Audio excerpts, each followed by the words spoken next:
Hi, everyone. I'll let everyone kind of pile in.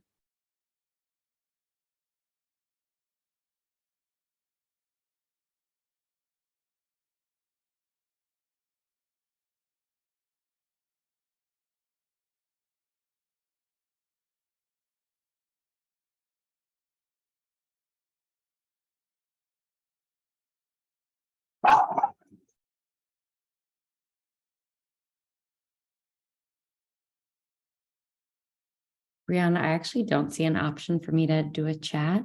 So I don't know if that's disabled for me to just give the panelists the run of show. Is there a way to enable the chat for that? 1 second. Okay. I don't know that there is actually a panelist only chat. Okay. All good. I will just reply all on the email really quickly so everybody has it at the top of their inbox. And thank you all for being patient. Just one moment. Danielle, do you want me to do that while you're? Oh, that's amazing. Actually, I don't know if you have everybody on that change though, because we had an added. Oh, I got it. I promise. I tried. No, you're amazing. 1 second. Hi. Awesome. Well, I think we should get started. It looks like we have the majority of people have stopped piling in. I'm Danielle Pretsfelder Demchick. I'm going to be moderating tonight. I am so excited to have this panel, and we have incredible panelists. This is a panel that's kind of been a long time in the works, and it's a recurring topic. It's something that kind of keeps coming up in my world when I'm putting out auditions or talking to parents. So I'm thrilled to have everybody here. Just quick housekeeping, there is a Q&A box. We will get to Q&As at the end, so feel free to use that. And just to, again, a little bit of backstory of how this came to be. I've had a lot of parents come to me, of talented performers who ask me about self-disclosure. What am I doing? Do I tell people? Do I not tell people? And I had a particular parent who has a child who is incredibly talented, who has ADHD, and is 3 times exceptional, and came to me about self-disclosure. And we started talking about why people in the industry don't disclose, in part because of discrimination fears, despite there being a myriad of really well-known entertainment professionals who identify as being neurodiverse. So this child asked their parents if being different doesn't equal broken, and if being neurodiverse has its own challenges, but also brings creativity and many other abilities, why can't I tell people? And her parents decided she was right. So we sort of started talking and thought about this approach of, how do we change this in this industry? How do we get people to stop saying they need to mask and thinking that masking is the only acceptable answer? And this is a panel of incredible entertainment industry professionals who are here to create a more accessible, equitable, and inclusive industry. So I am so excited to introduce you. Again, I'm Danielle Pretsfelder Demchick. I use she, her pronouns. I am a white woman with long brown hair in a white room that I would say I just moved in, and that's why there's nothing on the wall. But I just have done nothing in this apartment. So I am going to throw in no real particular order to our panelists. I'm going to start with Nancy Armstrong. I'll let Nancy introduce herself. I'll let everyone do a little intro, but Nancy is an Emmy-nominated producer and an executive producer at Happy Warrior Media. She launched her groundbreaking and award-winning documentary on ADHD, The Disruptors, that I would recommend everyone who's here take a look at. Nancy, if you want to say a few words. Oh, you're muted. Sorry. Nancy Armstrong, 5'10" Caucasian brunette, and very excited to be a part of this panel. Even just in what you've said so far, I have a ton of commentary. So I think it's an important topic, and thank you for taking the time to bring all these great people together to discuss it. Thank you. I'm going to throw to Maria. So Maria is an award-winning voice actor and on the steering committee for the Disabled Voice Actor Database. Everybody that's here, if you're a performer, you need to join that database. And if you are in casting or you are in production, you need to join that database. It is an Airtable that is up on my computer for every project that I work on. My thing is when people say to me, yeah, we'd love to cast inclusively, but there is no voice actor that's a professional that's fill in the blank. I'm like, oh, I have a beautiful Airtable where I can filter. So let me introduce you to Maria. I wish that I could bring you, Danielle, around to everything I do so that you could just do an introduction before I take on anything. Nice to meet everyone. My name is Maria Pendolino. I'm a voice actor. I pursued a career doing TV, film, and theater, and then settled in the padded booth to just talk to myself for the rest of my life. While I personally am not neurodivergent, I am married to a neurodivergent gender fluid person who has ADHD and autism. So it's a community that I'm familiar with and really passionate about advocating for. But I'm excited to, during tonight's panel, talk about what it means to be a disabled person working, a successful disabled person working today. And I can also share things about how self-disclosure has helped me move my career forward. I love that. Speaking of, I'll throw to some other people who have had self-disclosure, maybe move their career forward too. Mark, can I throw to you? Of course you may. My name is Marc Winski. I'm a white man wearing a light blue shirt that is buttoned down with a freshly cut dark brown hair. And if you already couldn't tell, I am a person who stutters. I started this journey in acting about a decade ago, and speaking about self-disclosure was always kind of working through whether I tell people that I stutter or hide it. And I hid it for 10 years of my professional career, and we'll get into it more later. But now, as soon as I started talking about it more and being authentically me, I've now grown a platform of over 500,000 followers, and I'm super excited to be here today chatting with everybody. Amazing. Can I throw to you, Teo? Hey guys, my name is Teo Rapp Olson. I'm an on-camera actor, theater, and voiceover.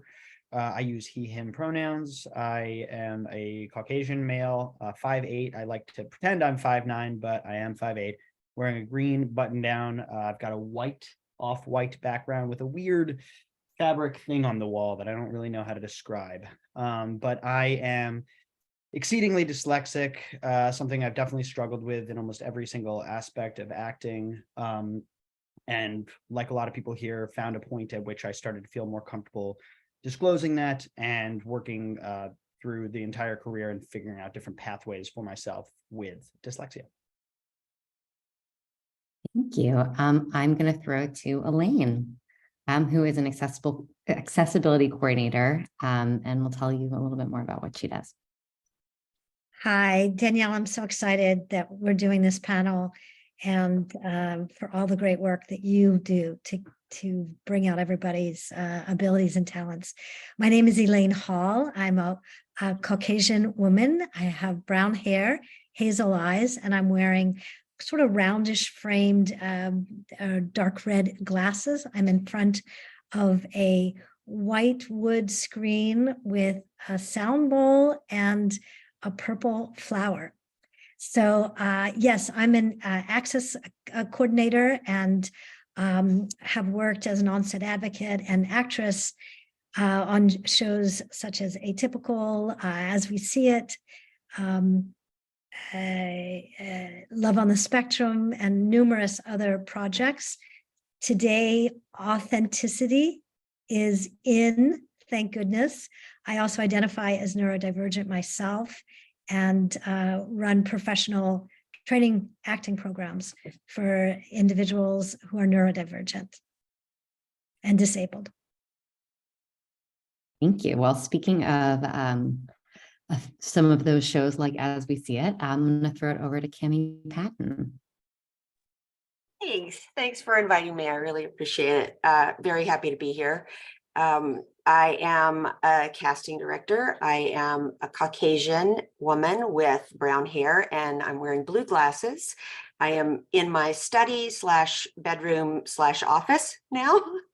I am the mother of an adult son who has Down syndrome and is neurodivergent, and have spent the last 30 plus years in his world and meeting and being a part of a neurodiverse world that I never knew existed. So it's been a journey for us, a beautiful journey, and it's something that has been incredibly rewarding in my life. And being a part of a show like As We See It, which Elaine and I got to work on together, has been one of the highlights of my career.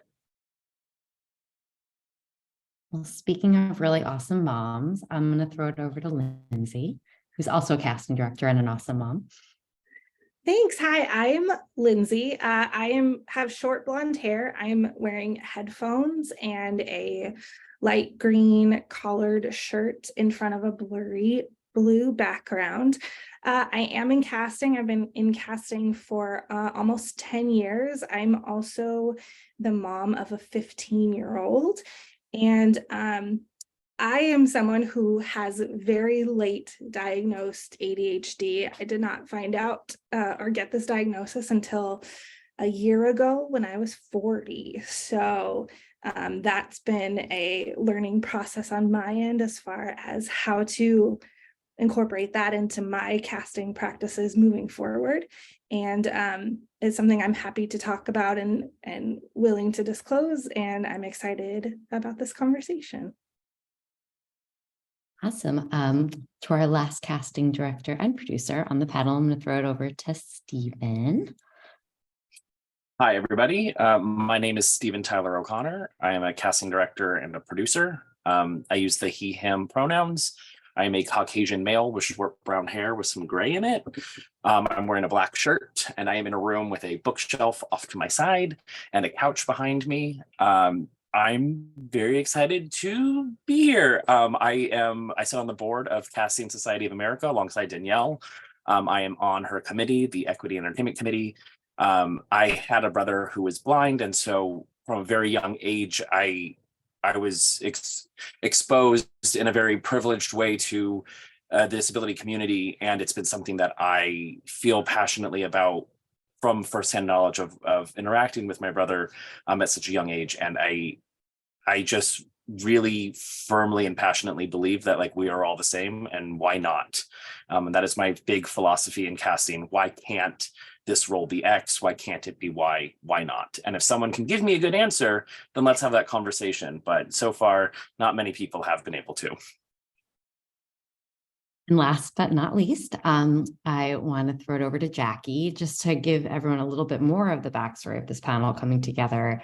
One of the only resources that I've seen that any parent has thrown to is the incredible Backstage article that Jackie wrote about navigating this industry with a child that is neurodivergent, that has ADHD, and about accessing this industry when we are talking about neurodiversity. So first of all, thank you to Backstage for sponsoring us tonight. Thank you to Backstage for giving a platform to a story like this and an article that I don't think other publications and other people in our industry are quite as open to addressing. And thank you to Jackie for writing something that is the go-to for so many parents in this industry.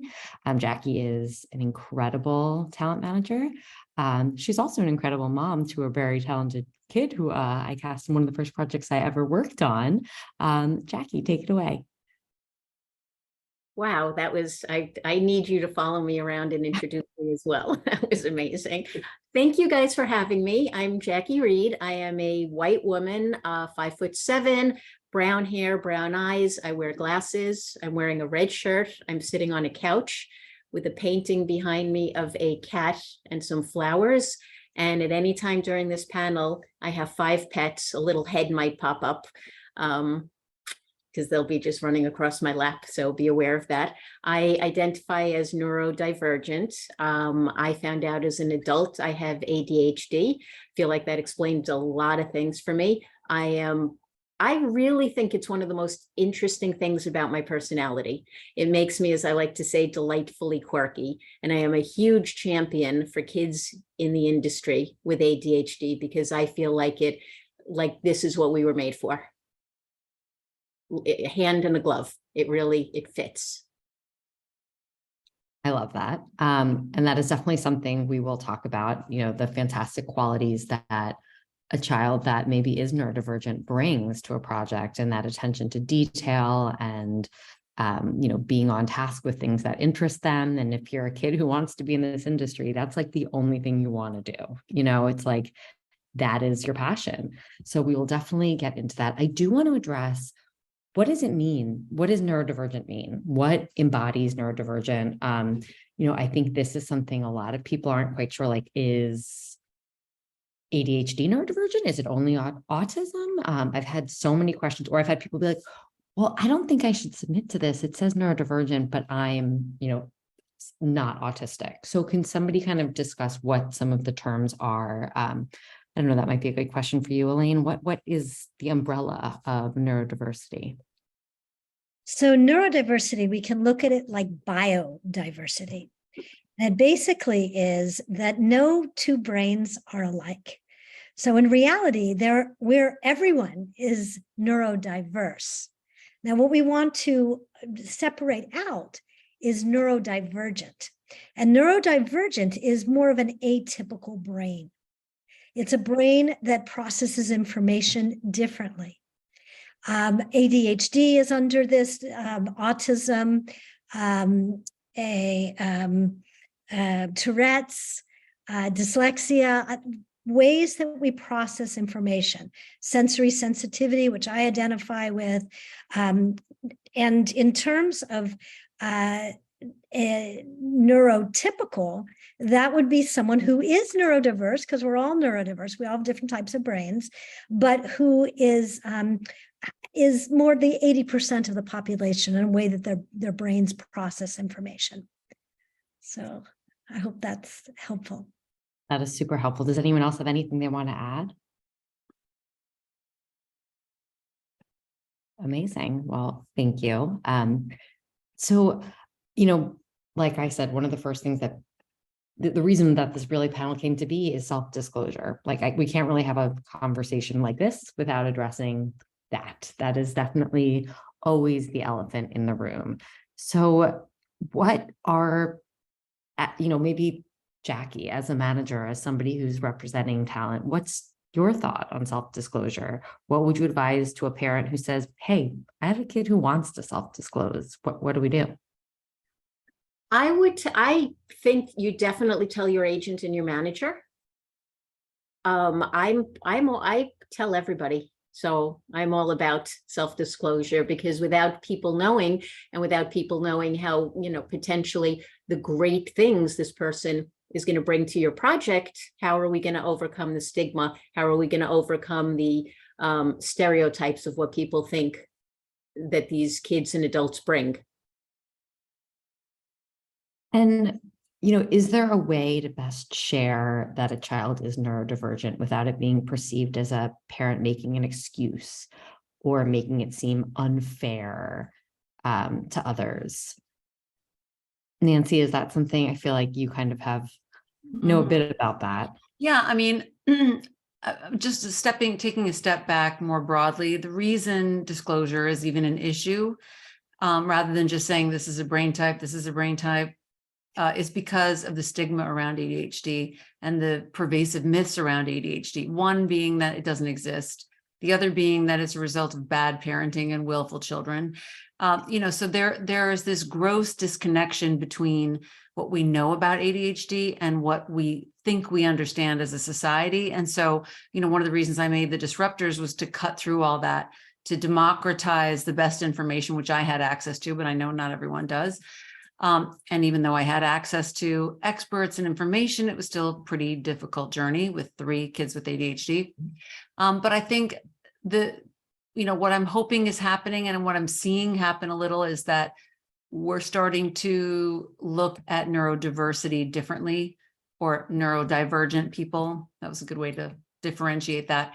And as we do that as a society, then I think it will be, when we start to reframe things like ADHD as not just a horrible life sentence, but a series of challenges and a series of strengths. And if you are in an artistic endeavor, you will outrun the neurotypical child in creativity. So that's just a fact. And while I would say kids need to understand that they have ADHD and it's fine, you don't want it to be the sole way that they define themselves. It's an aspect of them. That's the way their brain works. And the only reason that we even have to have this conversation is because, we've become an industrialized society. Our society has changed so much, back in the, before modern society, it was fine. No one of these people had tons of energy. They were, had all these ideas, and there wasn't this need for them to stay still for 15 minutes in a classroom. And so really, I would think theater is like a perfect place for people with ADHD because it's creative and it's active.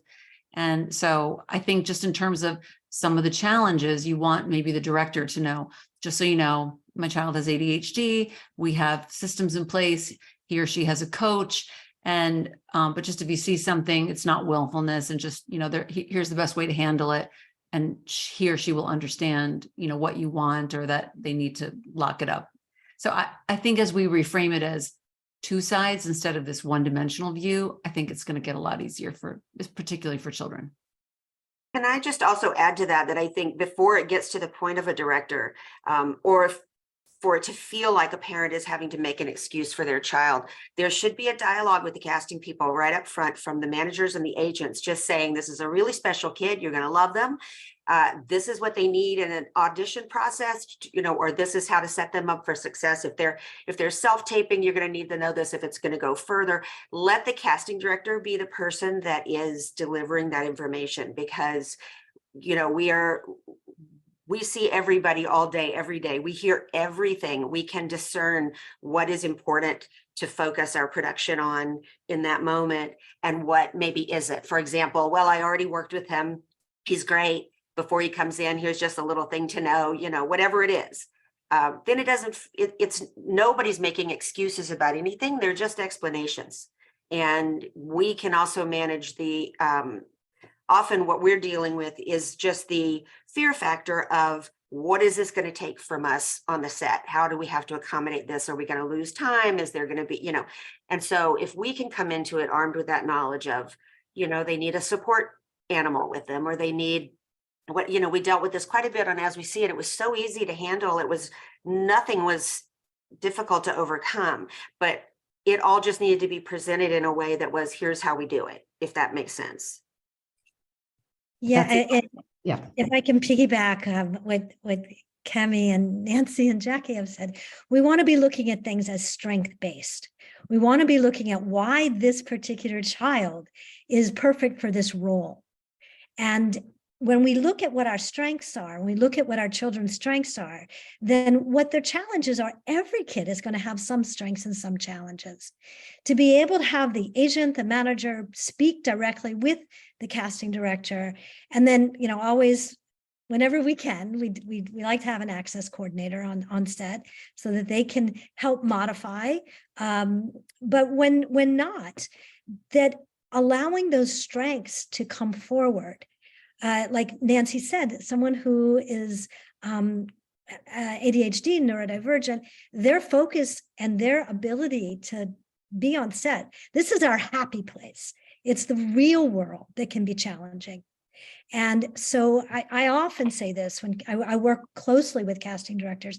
Danielle and Cami and I have worked closely many times, and as well as with agents. And sometimes a production company will say, is it okay to cast somebody on the spectrum? Will they have a meltdown? And I'm like, no, the real world is what is their challenge. So the other thing I just wanted to add is that we're looking for you. We're looking for your child. And if someone comes in and they're masking, I just worked on a big project, and we looked at 85 different 12-year-olds for a project. And it was looking for someone who was neurodivergent autistic. And I think it's very important that if they are specifically looking for someone who is autistic, to put forth that yes, they are autistic. And there were so many autistic actors who were auditioning, but they had spent so many years masking that they couldn't be their authentic self anymore. And I know when I do my classes through the Miracle Project, my professional classes, I will have professional actors who are autistic who have spent years covering up that they're autistic. And what I often spend time is allowing them to be their wonderful, authentic self. I mean, the casting directors, you can share so much more than I, is that we're looking for you. We're looking for that different person. We're looking for that quirkiness, that authenticity that makes you stand out from someone who is doing it correctly. So I want to invite everyone with their children to be themselves. And the other piece is that we can learn to modify our quirks to be able to be focused on set and to do what you need to do to calm your own neurology. And I think that's something that the desire is great, much different than the desire to sit in the classroom. So. Mark, did you have something to add? Yeah, adding on to the authenticity, I will say to everybody listening that being your truthful, authentic self, especially in this business, is just so much more fun. It's so much more fulfilling. It's so much more natural as a person who was able to do a lot of shows and enjoy them, but also be terrified of doing those shows that I loved to do. Before the authenticity came in, I actually hated what I was doing, even though I trained in it and was good at it. That authenticity can be such an important, impactful thing that makes the art form just so much more inviting and fun to do. So what Elaine was saying is be authentic, whatever that means, and then from that baseline, that's huge of where you're going from that point, instead of driving the car from a fear-based model. Lindsay? I wanted to just mention to you from like a logistics standpoint, as someone who works primarily in theater and specifically musical theater for the most part, a shift that has been happening over the last couple years, pandemic-wise, from the pandemic forward, is a lot of the things that we're putting on our resumes now are pronouns, our, how to pronounce our name, those things. I feel like more and more I'm seeing in theater specifically, people are just saying name, pronouns, ADHD, autism, and it's just part of their resume now. And that allows me to know that I can ask questions, or I can say, great, how can I be helpful to make this the most successful audition for you and for everyone involved? What do I need to know? Is there anything I can do to make you more comfortable in the room, etc.? Like, as Elaine was saying, when you walk in the room, I want you to be the person. That would make my job so much easier if you're the first one in and you're the right one right away. And whatever that takes to help someone be successful, I'm more than willing, and I think all of us are more than willing to do those things and ask those questions. And for me, adding it to your resume, if you're comfortable disclosing, is a really easy way that you don't have to have a conversation about it if you don't want to. And it allows us just to already have that information. And just again, from like a great logistical point, where do you put that on your resume? Because I know what you're saying, but I get a lot of asks like, is it at the top? Is it at the bottom? Is it a special skill? Which I have. I mean, but I would put it at the top by your name and your pronouns, if that's your, but also I would love it if it was in your special skills, because I love to ask about a special skill. So if you do an impression, I will ask you about it in the room. If you do this certain other thing that I think is so interesting, I will ask you about it in the room. So if it's under special skills, I will pay attention to that too. But I think you can put it wherever you want. Maria? I wanted to share, because I know our audience is mainly parents of neurodivergent children. As a disabled performer, I can share how much space and how much emotional labor masking or hiding a disability takes up, how much space and effort goes into presenting what you think casting wants to see or what you think production wants to see versus showing up as yourself. I have psoriatic arthritis and I have a mobility disability related to that. I use a wheelchair, cane, scooter, depends on the day. I spent a long time auditioning for theater, TV, and film in New York City, and I spent a long time keeping it to myself that I was struggling with this. On some days it was great. On a July humid day in New York City, when you can basically like feel the moisture hitting your face as you're walking, I had a pretty noticeable limp. I went in for an off-Broadway production for a casting director that had seen me several times, and I did my audition. I thought I did really good, and she's like, "Oh, what's wrong with your leg?" And it kind of took the wind out of my life, out of my sails, out of everything.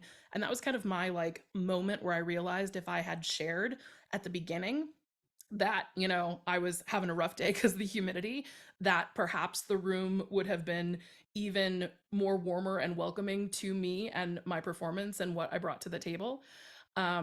But as a performer, being able to share with casting directors like Cami and Lindsay what it is you are bringing into the room with you or bringing into the self-tape with you and what it is you need to do your best work. For me, that might just be knowing about how far of a walk it is from one place to another so that I know which piece of equipment I should be bringing to best protect myself. It's things like that. It's being able to have those conversations so that you understand upfront what is expected of you, what you can do to be your best self, what things the people who want you to be your best self can do in advance to support you and make accommodations. So that way you have the level playing field. You have the opportunity to perform to the best of your ability, the same as people who don't share your neurodivergent or your disability. Having that opportunity to have a conversation ahead of time about what it is you need to be successful, to me, that's the key to self-disclosure. Anyone who recommends that you don't self-disclose, I think is coming from a place of fear and quite frankly, a pretty negative and outdated viewpoint. The way that you can approach talking about your strengths, what you bring to the table, and what it is you need in order to do your job the best that you can, to the best of your ability, to be the best performer you can be, it releases so much stress and opens up so much space for you to be able to bring your authentic self to that casting. So I wonder what your thoughts are. You know, is there any merit to the idea that if you feel like you can't safely disclose to your agent or manager that they're not the right team for you? I mean, Okay, well, that was a pretty.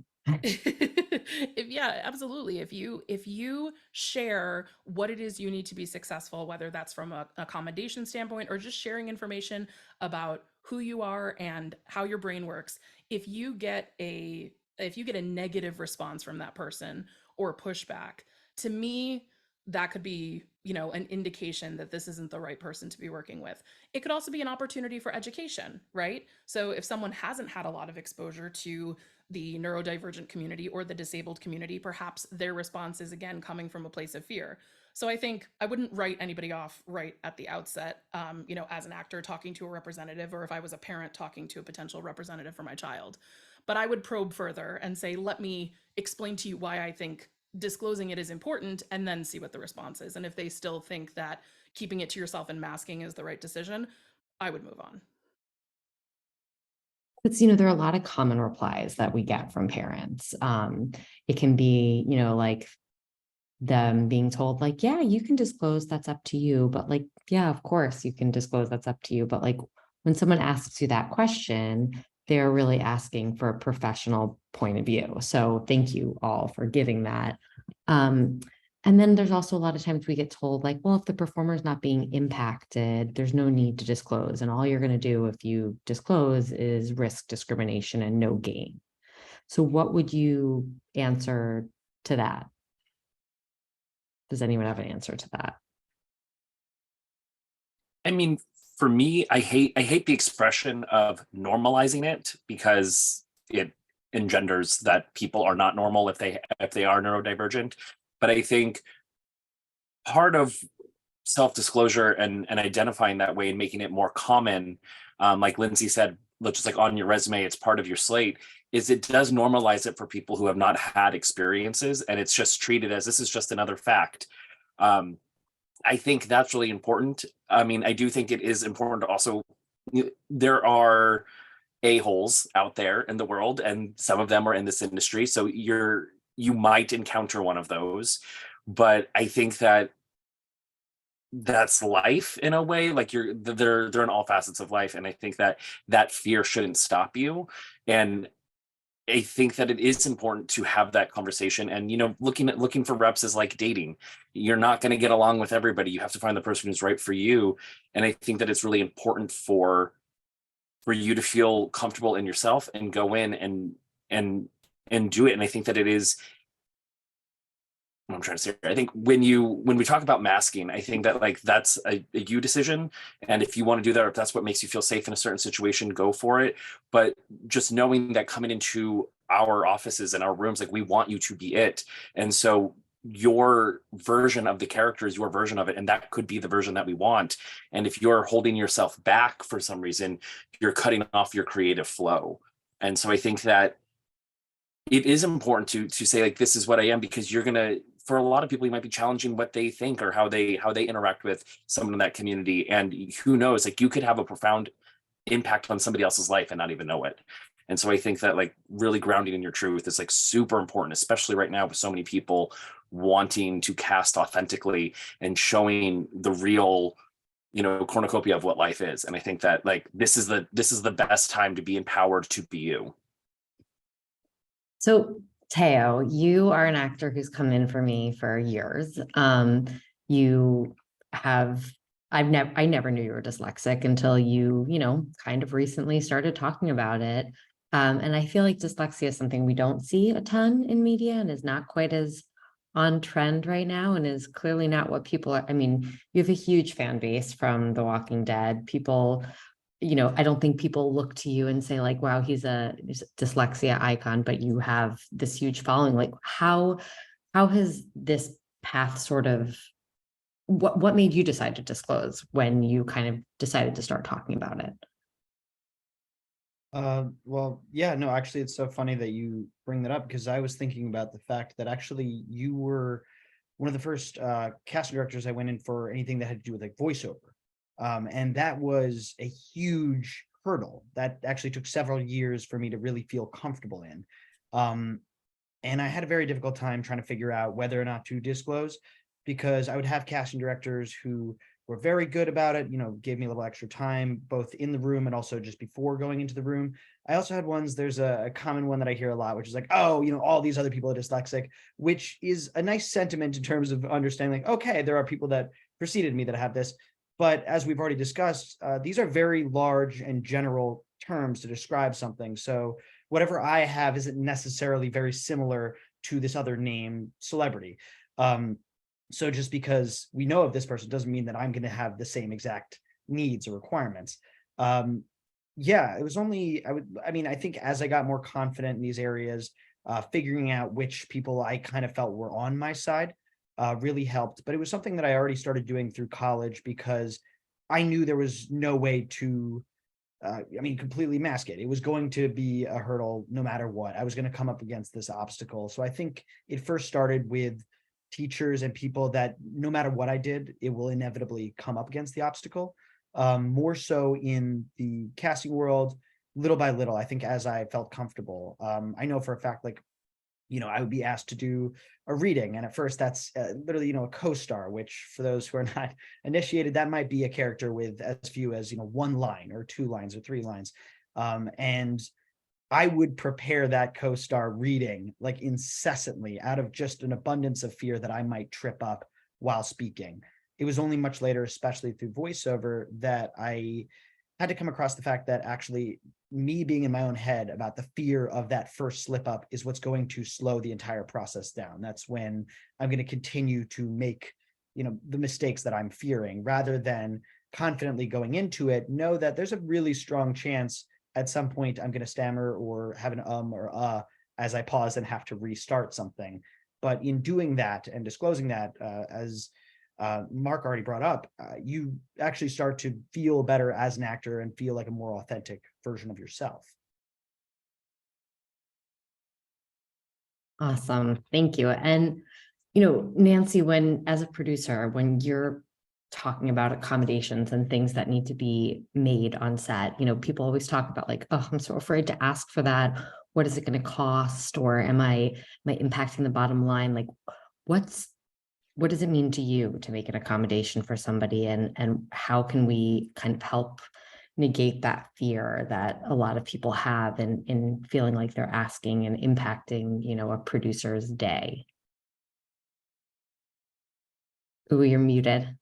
I was going to say earlier, I almost feel like I have 2 daughters that are both performers, and they both have ADHD, and it doesn't come up in the performance context because when they're there, their dopamine is flying.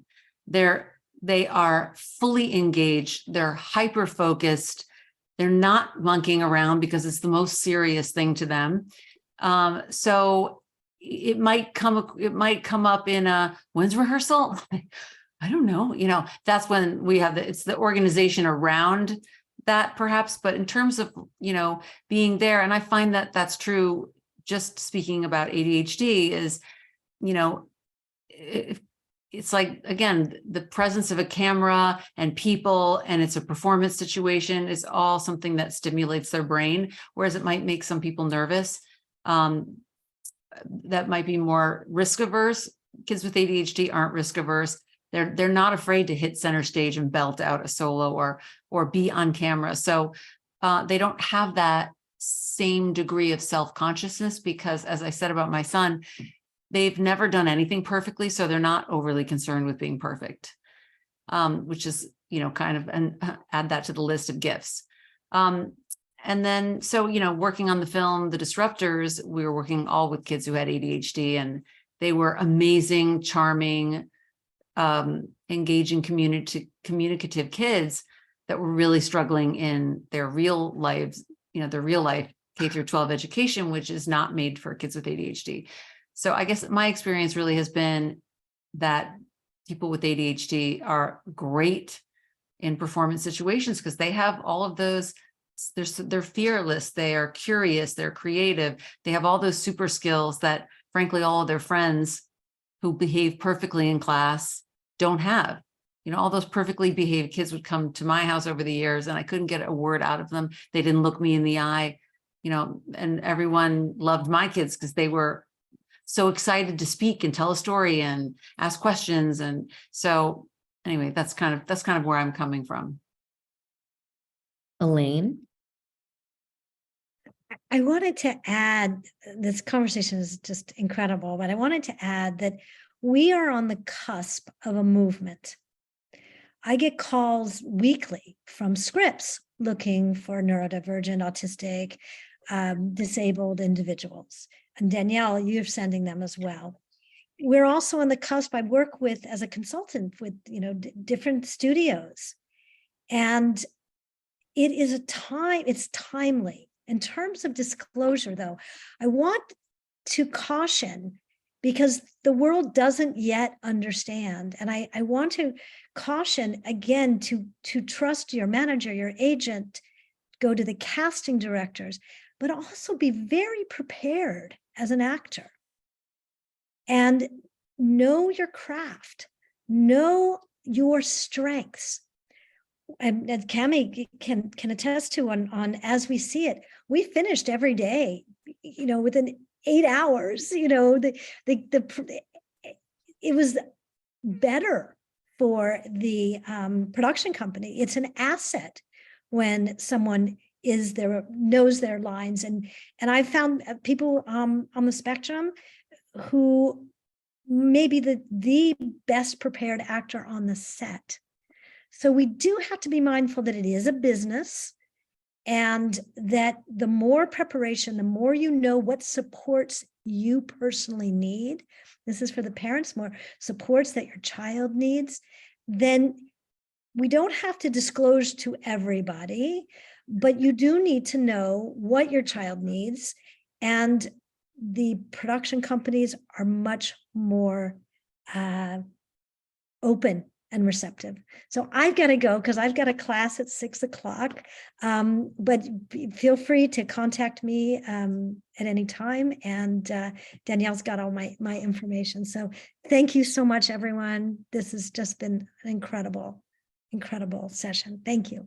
Thank you. So kind of going off more of what Elaine was saying, are there kind of, it's always about leading with if you know what you need, it's so much easier to ask for it and to get it. So what are some more equitable and accessible ways for casting directors to approach the casting process when working with neurodiverse young actors? Because I think part of it is, especially with kids, they don't always know what they need until they've had that first experience in that room. And part of why I love working with young talent is that you're discovering that they've never had these, experiences. But how can we as casting directors be equipped to make those spaces accessible and make that, a process that we can find these kids? Because like we've been saying, we want to find you. Like we want that first person we walk in the room to be the right person. What do we do? Mark. Oh yeah. Sorry. First off, I'm just so excited that this is being talked about. I think for casting especially,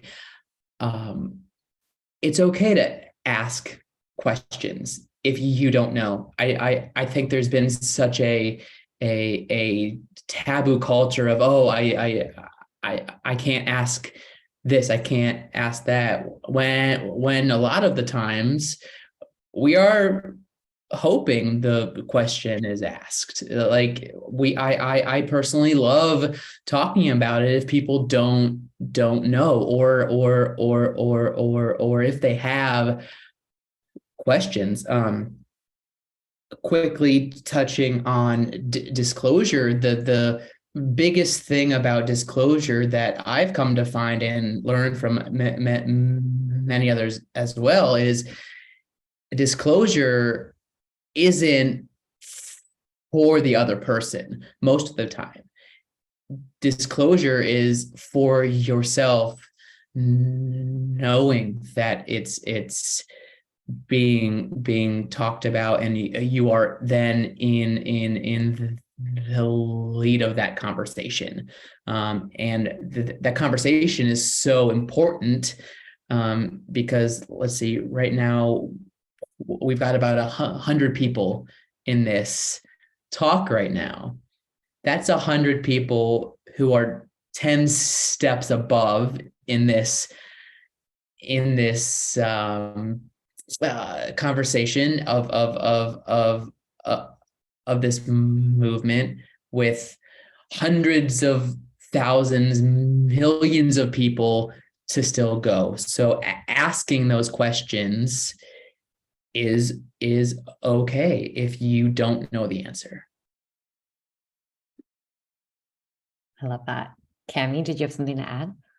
I did. I just wanted to say, I think the thing that is that has always been really important in our business, and in this specifically, and it's something that has, for a little while gotten lost because we do so much over email and so many other things. But it's all about communication. It starts and ends with communication. And the more we can be communicated with, because we are the front line, if for example, if we're still in a world of self-tapes, we need to understand what it took for that person to be able to do that self-tape and what they might need in order to recreate it so that we can explain that. If they're coming in the room physically to audition, when we were doing As We See It, there is no one blanket answer for each person because everyone's needs are different. So all we could do is try to be completely present in the moment, keep it as calm an environment as we could. Our office was very spa-like anyway, so it was very, relaxing and inviting, and we did whatever we could to make it a warm and inviting room. But outside of that, we needed the feedback of whoever was there to tell us if there was a problem or something they needed. Or often it would be, I need to just go out and I'll come back. I'll be like, fine, you go and take however long you want and you flag us when you're ready and we'll cut, because they would get in their heads and then they couldn't come back to where they were. And we're like, that's totally fine. But all of it always is about, begins and ends with communication. And we have to get better about understanding, in this framework, what that communication is. So the more we can educate our casting directors and our managers and our agents in terms of how to express that as advocates of the people that they are bringing in, then the easier this process is going to go, to the point where it will just be for everybody. Everybody has different needs and most people are terrified to say what they need. It just opens the door for everybody to kind of say, I'm sorry, I got to take a breath here, or, whatever they need in that moment. And one of the things that I've done, I started doing it with closing information, which for those of you who don't know, it's like once you hire an actor, I send a list to the agents and managers asking for like your legal name, if it's different from your stage name, and your address for the contract and all that. And I've started asking in my closing information, does your client need an accommodation? If so, please, let me know. And I've just recently started doing that in my appointments as well. And it's opened up conversations, as Cami was saying, it's all about communication. It's opened up conversations with agents and managers about what kind of accommodations their particular actor may need for that audition. And I do agree with Cami about like letting us know, and then we can navigate the dissemination of that information as needed, because maybe production doesn't need to know, or maybe they do at a certain point. And so the more that we have that, and so I've started asking that up front to also, and again, I hate this term, to normalize asking people, everybody, even if someone doesn't need an accommodation, but asking them if they do. And that I've had many wonderful conversations with reps that I know just about that. And it's like, how can I set your actor up for success? Because I desperately want your client to be it, so I can move on to something else. Yeah. And you know what? I think one of the things is especially true with this community, with anybody who is neurodivergent, is that a lot of the accommodations are not that most accommodations cost anything anyway, but it's like giving, like a little bit more straightforward feedback, or if you're going to be waiting for a long time in that Zoom room, maybe telling the talent like it's going to be 30 minutes so they can not be sitting there waiting, because that can be kind of hard, or giving a kid a visual schedule of what their day is going to be like when they're on set, so that they can know when their breaks are, which are things that you sometimes get when you get on set. But especially in the day of email, like we don't, you can send it the night before, and maybe that would be something that would be good for the kid to look at breakfast when they're getting ready, to kind of know what their day is going to be looking like. And those are the kind of accommodations that also make everybody's day better and everything run more efficiently. So, it's all things that we can do that we just haven't done sometimes. And that can be an accommodation, like what you're saying exactly, which I love, Stephen, is that saying that, that what can I do to make your day a little bit easier and make this a little bit smoother of a day?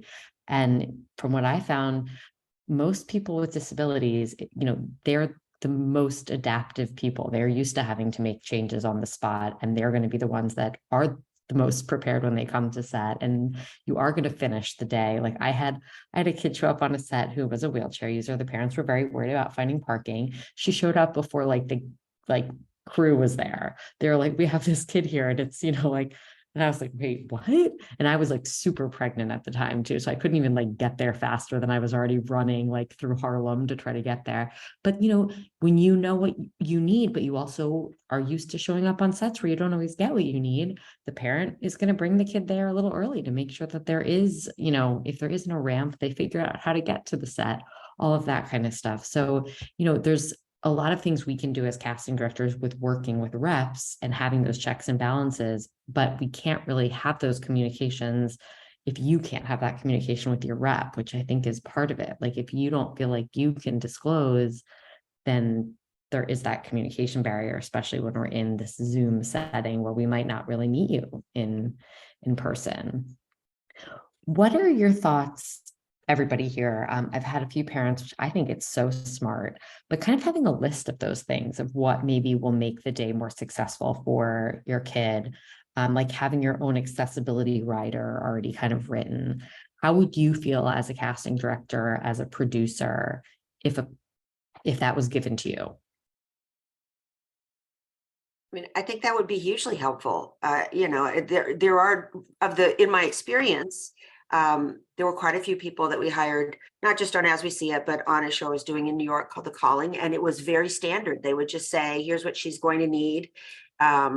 We had someone who was a wheelchair user. We were on a location. And so they needed to do a walkthrough to make sure there were not going to be any surprises. My producers, to make sure the location was going to work. And then we realized, okay, we're not going to be able to, since we're not on a set, she's not really going to be able to use the dressing facilities the way we have them. So they rented her a hotel room across the street, and wardrobe went to her in the hotel room. It was so easy. They ended up doing it with a couple of our series regulars. So having that ahead of time so that they could then go, okay, here's our creative way around that. Here's how we fix that. Not a problem. Everything went smoothly. So anything like that is sort of set in stone, knowing that that's something that they need would be very helpful. I also think it's great, especially if it explains, like you said, like what they need. I realize my hand is still raised. That it explains it for the people. So my line producer or my producers, if we explain them exactly what they need, it takes away this person has this disability. Now you go figure out how to accommodate that. If you can just tell me what I need to do to accommodate, it takes the guesswork and the thinking out of it for me, or not for me, but like for a producer or whatever. And it just, then they can execute the plan. It's them having to come up with the solutions that I think sometimes they butt up against. So if you can just solve the problem for them by saying, this is what I need, it's so much easier for production to just do that. Yeah. No, I completely agree with just about everything everybody's been saying. And I think there's quite a difficulty, and I know it's one that I came up across, which is that I don't come from a family where anybody else is in the arts. And so therefore, there was also a lot of trying to understand how to translate any of this in a tangible and meaningful way first agents and managers, but then to casting, and then obviously being on set. So I think there's also trying to find the avenues of the people who can help you turn what your requests are into tangible actions that can be done very easily in any of those spheres. And Stephen, what you were saying about trying to ask in advance what are those kind of needs is a great example, because it was only, years into acting, oftentimes, or not every time, but sometimes you're lucky enough as the actor to be given the script, whether it's the pilot, the film, whatever it is. But sometimes the turnaround is so short that I know for myself, if even with a full day, I'm probably not going to get to the end of that script. I have a voice recording app that can read it to me. The only problem is a lot of these scripts are watermarked, and they're watermarked with something that includes a massive amount of numbers. So my, voice dialogue reader can be either 45 minutes or legitimately 3 days because it's trying to read all those watermarks. So it was only about a year ago that I reached out to my manager and brought this up and just said, is there anything we can do about this? She started then asking casting, and it really varies because obviously it isn't just up to casting. There are productions and for their own, and non-disclosure reasons, they won't take that off, but it at least started the ball going. And if not, let's say, a third or even a half of the scripts now I can get and have those off of it. I think there is still, especially for neurodivergent kids whose family is not in this industry, trying to figure out with somebody in the industry, how do we make this clear to, again, the casting, to the production, in ways that are meaningful to them, not just, I have dyslexia, I'm gonna have a hard time reading, but actually, what is it that can be done to make sure that I show up with the best possible version of myself? And I think part of that is, adding more neurodiverse creatives to our ranks as well. Having people where you're not just explaining it. It's like, yeah, there is someone in the writer's room who understands why you're asking for that, because this is an accommodation that they need. It shouldn't be just one side of the table. And that's, something in all areas of this industry that we don't have enough of.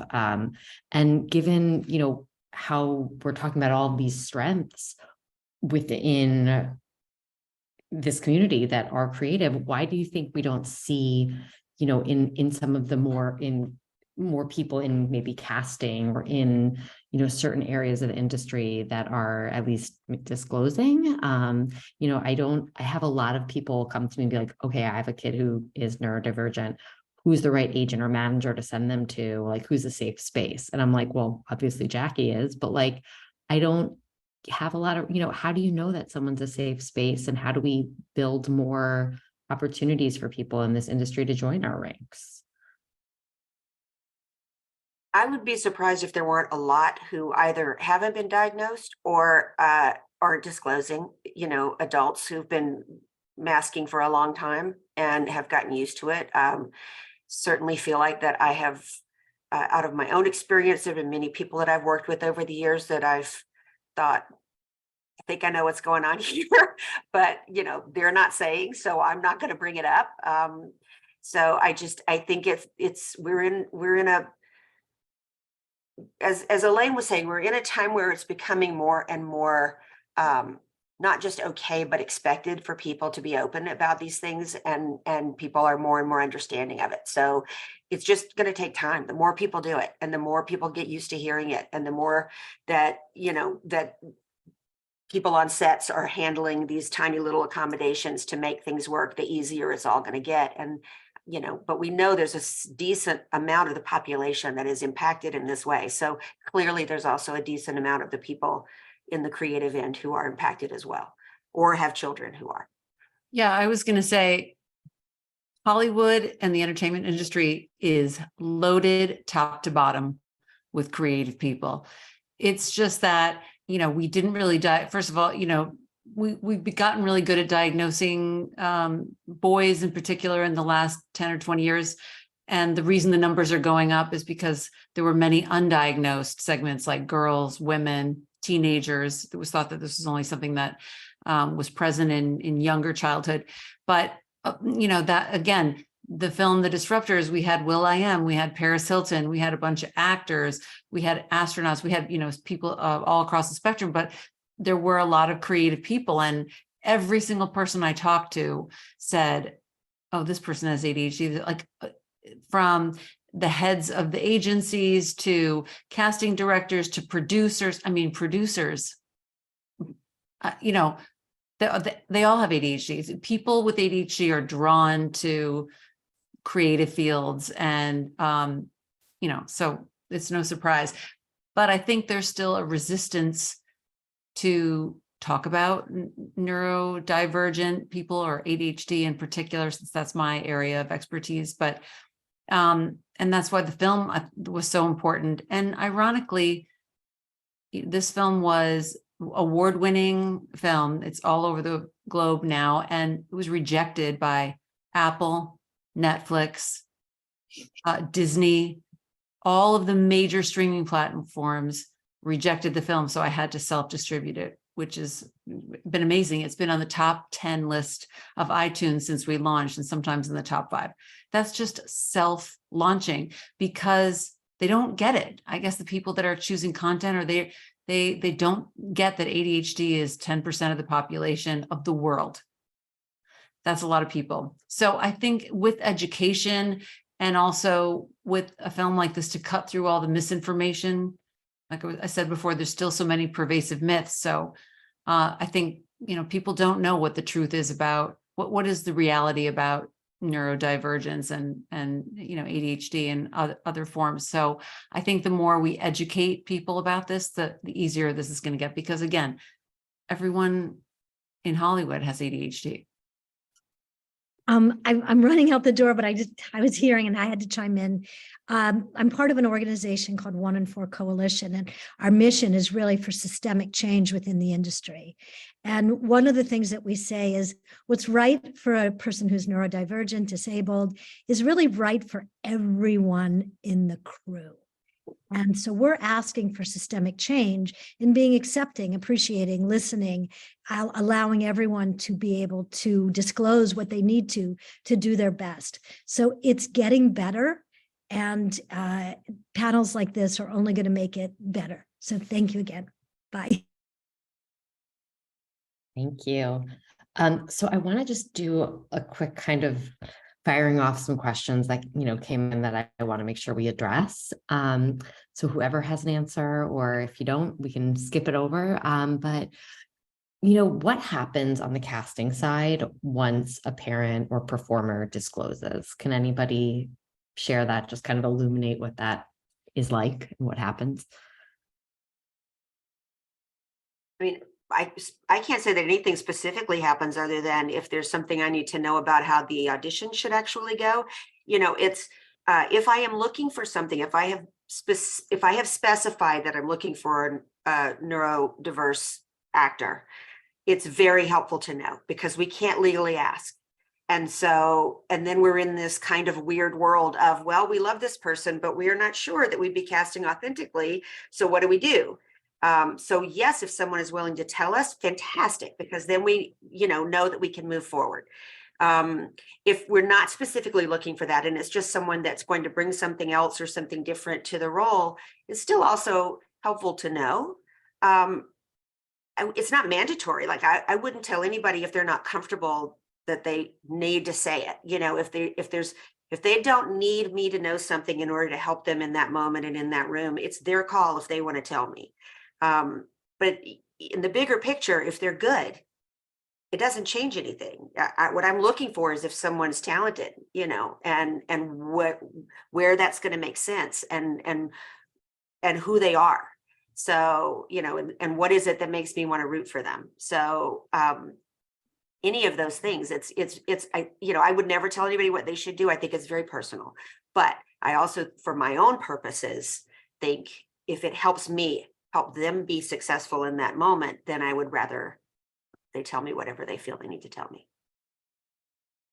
And if a performer does disclose to casting and ask for it to be kept private, is that something that can be done? Is it something that casting can keep and not tell producers?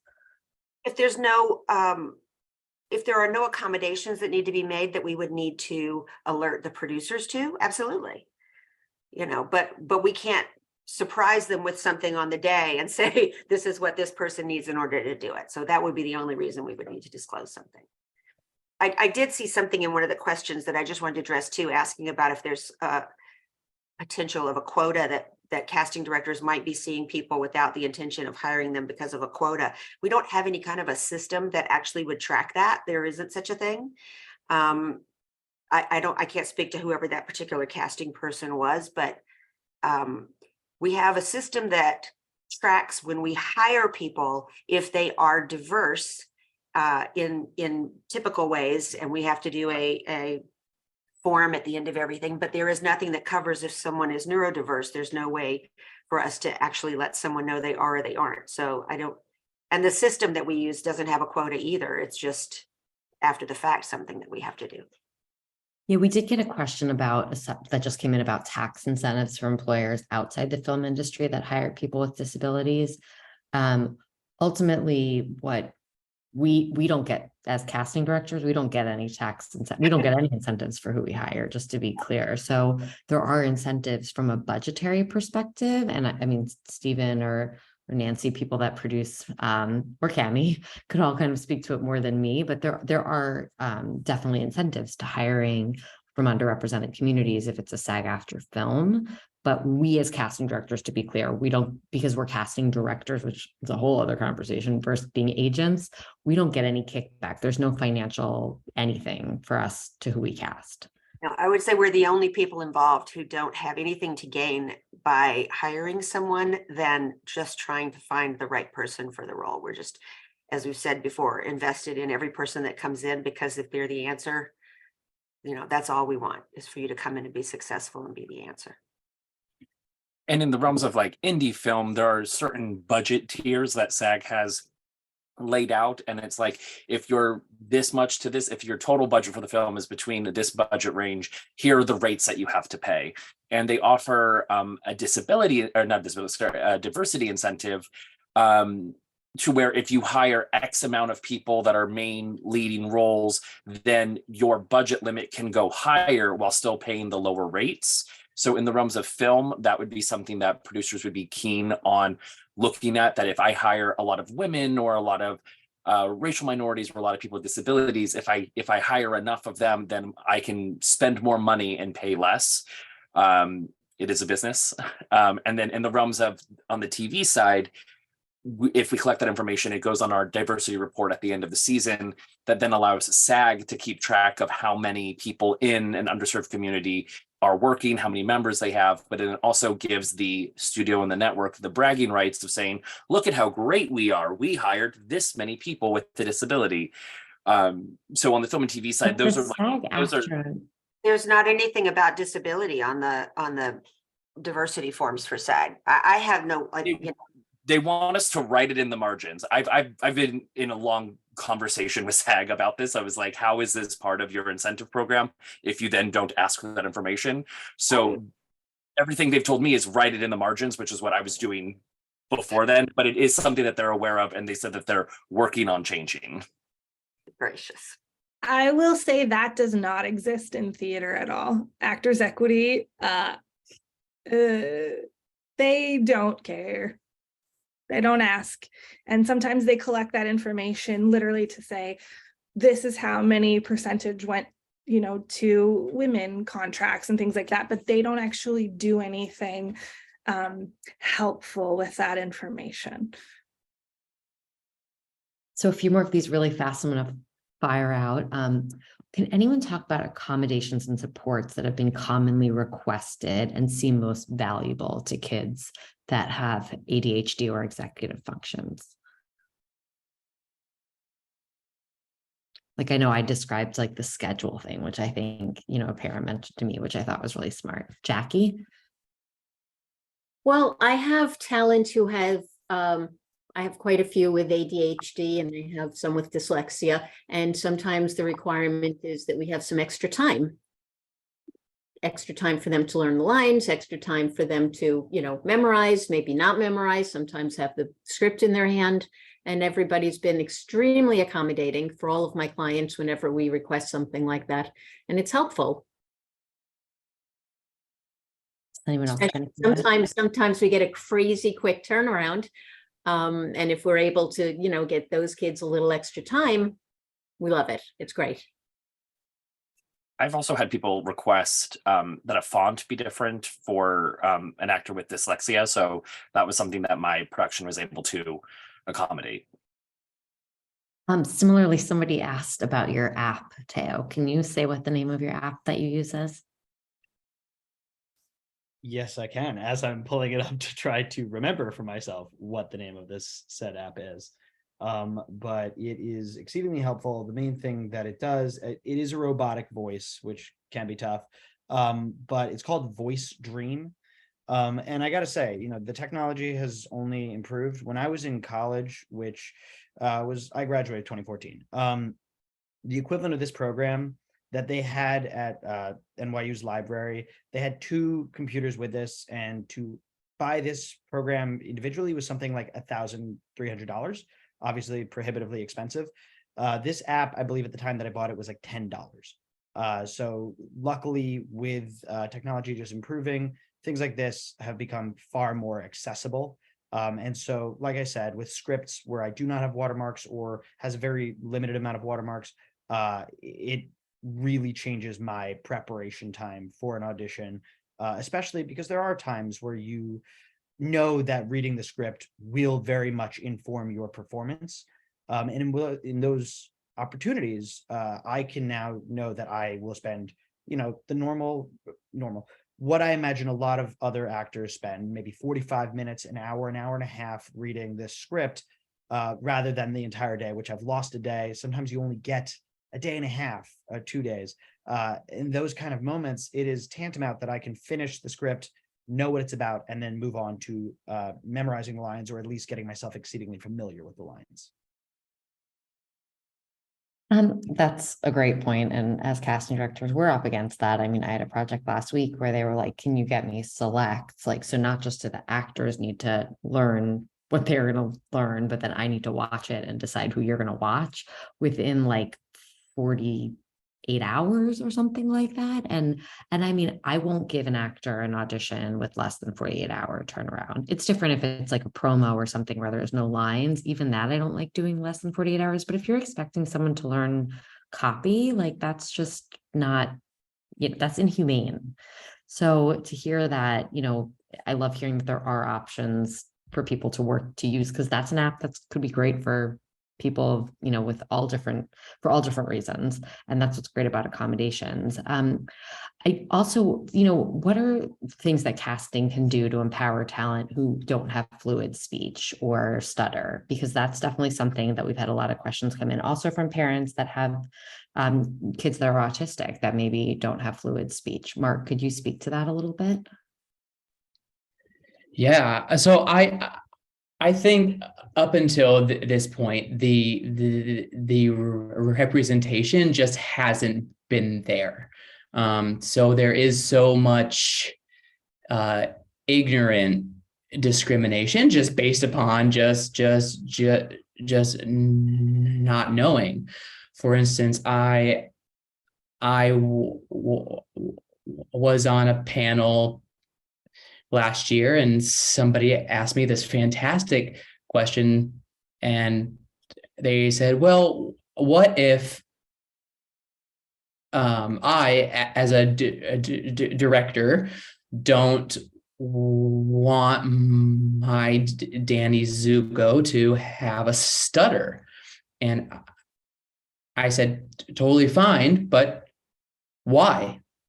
And he's like, well, I just, maybe this director doesn't think that Danny can have one.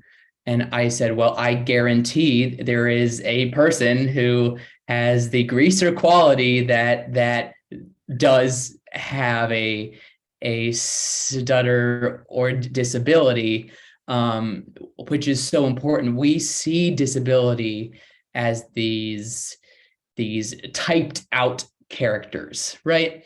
And when really anybody with a disability, I can talk more to stuttering, but people who stutter have all kinds of jobs and all kinds of backgrounds and all types of characteristics. So anything that is written character-wise can be a person who stutters, point blank, period. I think at this point, it's just allowing those characters to be seen. I think a lot of times what I've come into is that a lot of the producers involved, as soon as I will get to that point, casting's on board, casting's great, directors are usually sometimes great after some talking, and then it gets to the producers and the executive suits involved, and they don't want to quote take that risk. They don't want to, and that's what's so frustrating, is it isn't a risk, it just hasn't been seen. And I think that's just an important thing, is to cast different people. If if they're good for the role, period. Yeah. Maria? Yeah, I just wanted to jump in on something that Mark was sharing. One of the reasons that we created the disabled voice actors database, and the database is a volunteer operation, so it is member led, it is actor led. One of the reasons that we created it was not only to solve the problem for casting directors when they are looking for someone specifically that has a representation of a disability, for instance, looking for someone who stutters, looking for someone who's a wheelchair user, trying to fill that authentic need. We also wanted to fill that need that the One in Foreign Coalition is working on, that Elaine mentioned, which is to bring disabled people into casting searches where disability is not mentioned. So like Mark's example of Danny Zuko. I think about a quote from a poet named Rachel Wiley. She's a really fantastic artist. You can follow her on Instagram. She is a plus size woman like me, and she shared something to the effect of, if we can sit in a theater and believe that people perform as lions and gazelles and giraffes in The Lion King on Broadway, we could certainly believe in her poem that a fat woman could be a love interest. And I think of that a lot when I think about what it means to be a disabled person going out for roles.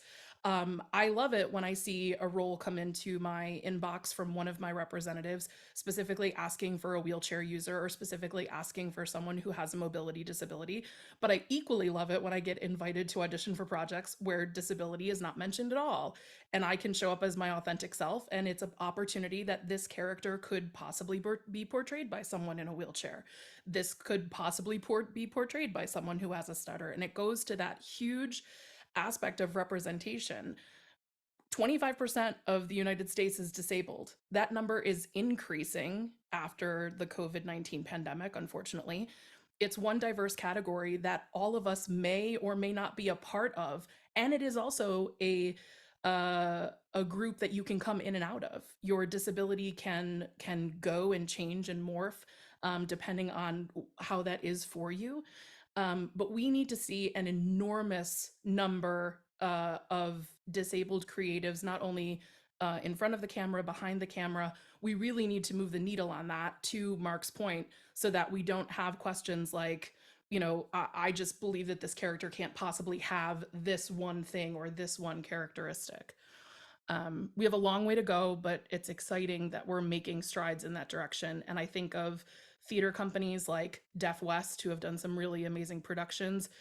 If you are in an emotional zone and you need to cry someday, look up the Seattle Theater's production of The Hunchback of Notre Dame that used a deaf actor alongside a singing actor to show that it's not a distraction. It's not something that is a risk. It's just another person performing an authentic role. Jumping in quickly on representation again is I'm currently working on a project, and when they contacted me months ago, they said, do you know anybody who stutters, who fits these specs? And these specs had a list of 5 different things that they were looking for. It was pretty insane. And I said, the person that you are looking for does not exist in 2023. So that was really eye-opening, that because of the main thing that didn't exist was the character who stutters along with the specs. And it was just so interesting to have a character that they were searching for, that ultimately they cast a person who doesn't stutter, but allowed me to be a speech consultant on the project. And because it didn't exist, I knew they were doing it anyway. So somebody who knows the craft and knows how to teach this, not just from a physical side, but also from an intention side, an emotional side, is a step in the right direction because it doesn't exist, if that makes any sense. So we're getting to the end of our time, and I just want everyone who is on the panel who is a neurodiverse panelist to just share as we close what you feel people misunderstand about being a neurodiverse creative, and what do you hope to see done and change that we hope to see. Lindsay, I'll start with you. Sure. I think that one thing I've sort of learned about myself in my creative space is that sometimes people think I'm ignoring them. And I just get overwhelmed by emails and text messages. I'm either really hyper focused and I will answer you within 30 seconds of you sending me that text or email, or I will put it off for 2 to 3 weeks.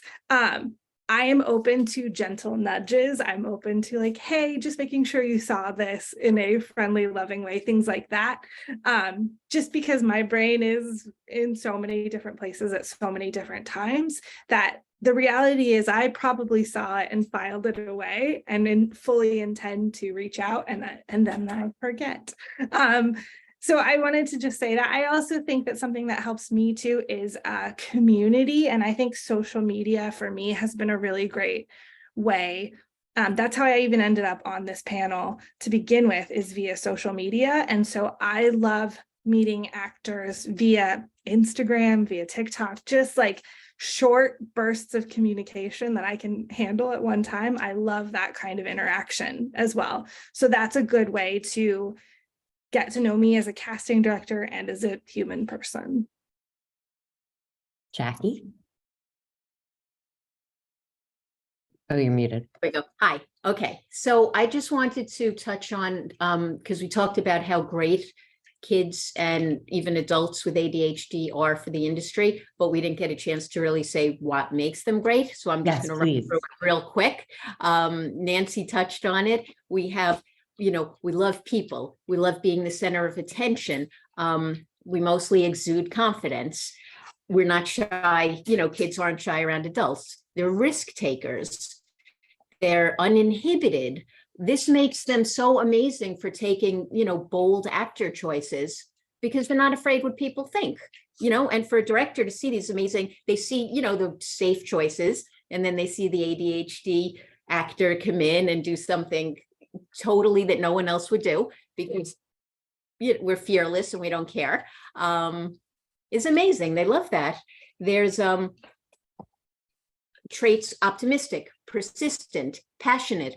In an industry where you hear no a lot, the ability to shake it off and move on and like, that's fine, I'm gonna rock the next one, is invaluable. Energetic, that's where we hyper focus. We are completely directors like actors who after 8 hours, 10 hours are still raring to go, haven't lost the enthusiasm, haven't lost the passion. It's great. And we really do excel. And I want any of the adults or the kids who might be listening to know there's a lot of us out there and we are killing it. Jim Carrey, Johnny Depp, Emma Watson, Woody Harrelson, Ryan Gosling, Tom Cruise. We excel in artists: Van Gogh, Picasso, Da Vinci, music, Mozart, Beethoven, John Lennon, Elvis. I mean, inventors, we have Ben Franklin, we have Thomas Edison, we have Bill Gates. I mean, literally, guys, there is nothing we can't do. And I want you to know that. I love that. Teo? So, well, first off, just because somebody was already asking about Voice Dream, another thing that came to my mind is for dyslexic actors, especially young people, parents, if you want to buy these books, Henry Winkler, who is very obviously famous, the Fonz, amazing advocate for dyslexia, wrote a whole series of books. They're fiction books about a character, Hank Zipser, I was obsessed with those books, but it really helped to normalize a lot of that for me. And to take something I don't think we actually talked about yet is that for a lot of people with neurodivergent issues or disabilities, you're coming up against one of the greatest hurdles you're ever going to come up against really early in your life, much earlier than most people are going to come up against those kind of difficulties. And that can be in itself already such a struggle because you're just at the beginning of wondering, who am I? How does this work? And so therefore creating, positive reinforcements for those things, I think is so tantamount to a lot of this. In terms of just how I want to see this industry move forward is exactly what a lot of people have been talking about. It's representation. It's seeing these things in their real form. A lot of times we've seen these presented to us by people that don't have this, or people who wrote this or producing this who do not necessarily know what this looks like. This is obviously not in the industry, but one of the most powerful examples to me was my first roommate had OCD in college. And I've heard so many people use that expression of like, oh, I'm so OCD. I now go out of my way to stop somebody and go, that's unless you truly are diagnosed. If you're not, and you're just saying it as an expression, believe me, you're not OCD. I think that seeing it in the art is one of the best ways that we can move this needle, because it isn't just for the art, it's for all the people who are going to be consuming this material and therefore can move forward, advocate for others, and start the dialogue, start asking questions, start feeling more comfortable knowing the realities of all the people in their space, especially not only the people that, first off, having the confidence, as Marc was saying, to ask questions, but also when there's people who you're not necessarily going to even know might in some way be neurodivergent, and now having a better inkling of what that might look like for them. Marc? I said this earlier, but just by being on this panel and witnessing this talk and being a part of it, you are already that much more aware, that much more ahead of this.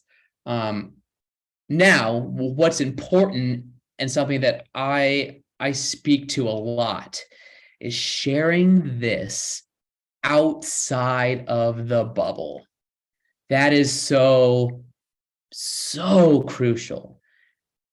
I'm going to assume that a lot of people who are here tonight have already had this conversation, have already heard these things, have already talked at nauseum about representation and all these things.